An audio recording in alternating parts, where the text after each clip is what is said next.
Fala pessoal, tudo bem? Sejam muito bem-vindas, muito bem-vindos a mais um vídeo do Escola Online. Eu sou o professor Gabriel e quero ajudá-los na resolução das atividades do volume 3, semana 5.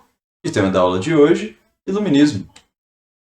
Antes de continuarmos, pessoal, como sempre, peço para vocês se inscreverem no nosso canal, irem lá no nosso Instagram, para ficar sabendo de todas as novidades que a gente tem para apresentar para vocês. Vamos lá, então?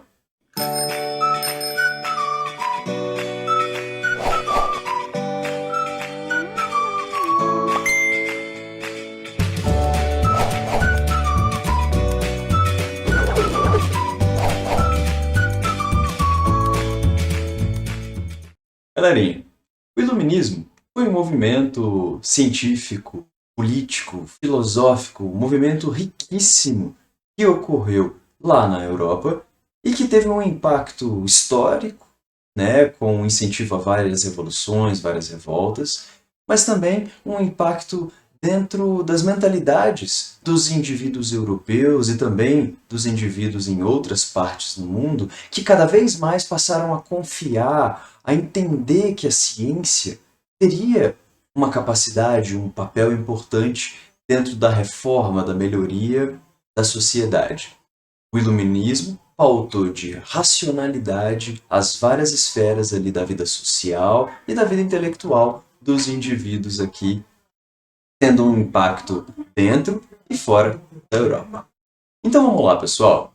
Na resolução da primeira atividade, a gente já vai poder discutir alguns aspectos relativos ao iluminismo. Vamos lá, então? 1. O iluminismo, ou ilustração, foi uma escola filosófica que criticava abertamente o poder absoluto dos reis. Sim, um dos elementos ali, né, dentro do pensamento de iluministas, foi a crítica ao absolutismo.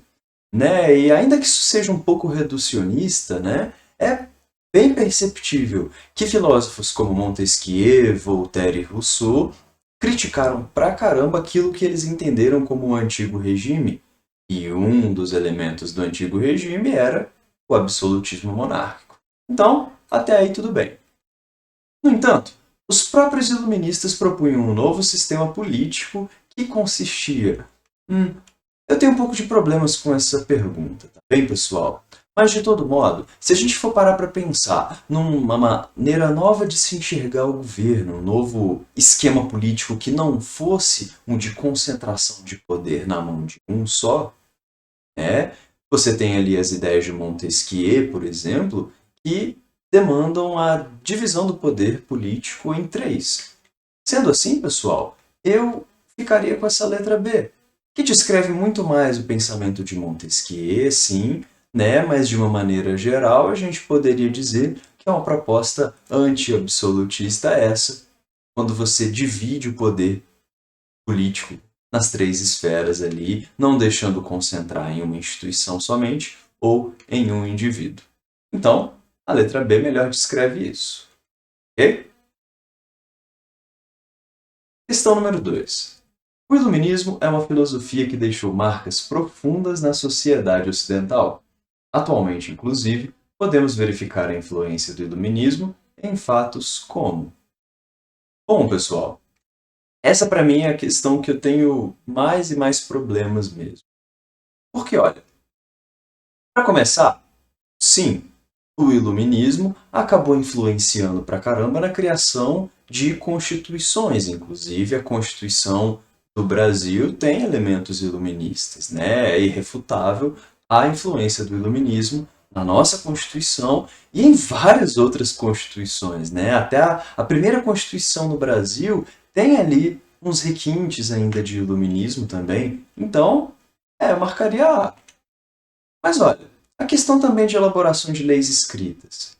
Bom, leis escritas já existiam desde tempos antigos.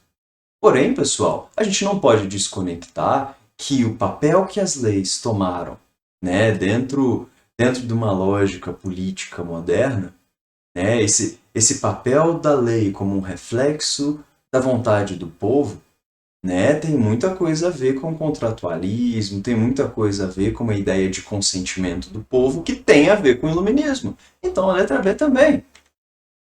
A letra C, o surgimento do parlamento. Bom, Se a gente for pegar ali o parlamento como um poder consultivo, né, um complemento ali à atribuição dos reis, dos imperadores, o parlamento é mais antigo do que o iluminismo. Porém, por trás ali, como eu já falei, da ideia de consentimento do povo ou da divisão de poderes, existe sim uma ideia de criação ou de, enfim, reforma do parlamento. Então, talvez a C, não sei se eu marcaria ou não, mas ela também não está muito longe do que o iluminismo influenciou dentro das várias sociedades, né? E já que está falando de marcas profundas na sociedade ocidental, né? Ainda existem locais em que o parlamento está sendo reformado, repensado e tudo mais. Bom, a instituição dos três poderes, como mostra a questão anterior, de fato, né, pessoal? O executivo, o legislativo e o judiciário são vistos ali no Brasil, né? E, enfim, representam o poder do governo. Então, eu não sei se a atividade queria que a gente marcasse a letra D, né? Mas, de todo modo, eu consigo observar relações, por enquanto, entre a B e a C também, e o iluminismo. E também, de certa maneira, na conscientização. Por quê?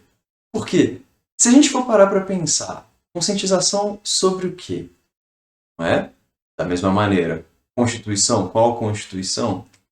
Mas olha, pessoal, o fato é que estava dentro de um ideário iluminista, até puxando para os lados de Kant, a ideia de que a ciência contribuiria para conscientizar os indivíduos quanto à ignorância, né? Libertar as pessoas de um cenário de estupidez ou de um cenário de ser refém de qualquer tipo de poder.